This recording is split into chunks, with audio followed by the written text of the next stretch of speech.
sign of changing times at one of Hampton Roads and America's most historic places. Today, Governor Northam visited Fort Monroe, and it coincides with a major change at the fort last week, the removal of the letters on the Jefferson Davis Arch. The Confederacy's president now explained there in a way that better showcases the history and attitudes of the Old South. Here's 10 on your side's Chris Horne. This location was actually where the first Africans were brought to America back when it was called Point Comfort. And the governor says it was time to remove the name of someone who bought and sold such people back in the Confederate era.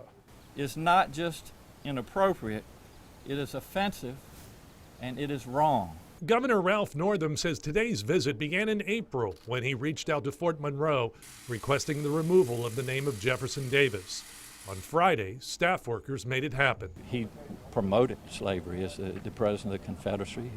He was arrested for treason, and that's just not a story that we should be celebrating. Northam says the arch was part of a framework of monuments, statues, and renaming of public places designed to counterpunch against two major developments in race relations.